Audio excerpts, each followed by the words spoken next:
నాకు ఈ మంగళగిరి ఎప్పుడొచ్చినా సరే ఈ పానీపూరి మీద క్రేవింగ్స్ అయితే ఆగవు భయ్య. నేను ఆ క్రేవింగ్స్ వచ్చినప్పుడు ఎక్కడికెళ్తానో మీ అందరూ చూపిస్తాను చూడండి. సో, నేనైతే ఇప్పుడు ఒక రైడ్ పడి మంగళగిరి అయితే వచ్చాను. సో, ఆ మంగళగిరిలో పానీపూరి బండి చూపిస్తాను చూడండి. ఇదిగోండి ఇక్కడ కనబడుతుంది చూసారా? జనాలు తక్కువ మంది ఉన్నారనుకుంటున్నారా? ఇప్పుడొచ్చేసి టైం 3:30 అలాగే అవుతుంది. సో, ఎర్లీ అవర్స్ కాబట్టి చాలా తక్కువ మంది ఉన్నారు. సాయంత్రం 6:30, 7 అయితే ఆ టైంకి చాలా రష్ ఉండిద్ది.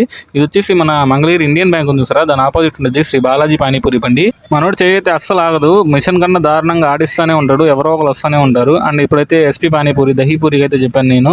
సో, ఆ దహీ పూరికి ఫస్ట్ ఆ బఠానీ చాట్ ఉంది కదా! సో, ఆ బఠానీ చాట్ ఏసేసి దాని తర్వాత దహీ అండ్ అదే పెరుగేసి, పెరుగు తర్వాత వీళ్ళ స్పెషల్ స్పైసెస్ ఉంటాయి కదా! కారం, ఉప్పు, మసాలా, చాట్ మసాలా, చికెన్ మసాలా ఏవో మసాలాలు అన్నీ ఏసి దానిపైన మరమరాలు, మిక్చర్ అండ్ ఉల్లిపాయలు, క్యాబేజీ, క్యారెట్ ఇవి కూడా అన్నీ ఏసిస్తారు. సో, ఇదొచ్చేసి దీంట్లో వీళ్ళైతే ఇది మిల్ మేకర్ అంటారు కదా! మిల్ మేకర్ కూడా ఏస్తారు.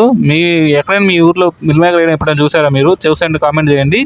సో, ఇదొచ్చేసి మనకి 25 రూపీస్ ఎస్పీ పానీపూరి 6 పీసెస్ వస్తాయి. అండ్ ఈ ప్లెయిన్ పానీపూరి వచ్చేసి 10 రూపీసే 6 వస్తాయి ఇవి కూడా.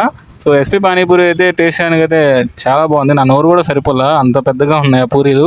సో, మొత్తం అయిపోయిన తర్వాత మనం అయితే మళ్ళీ ఆన్ డ్యూటీ వచ్చేసాం. So, please like, share, subscribe అయితే చేయండి గైస్.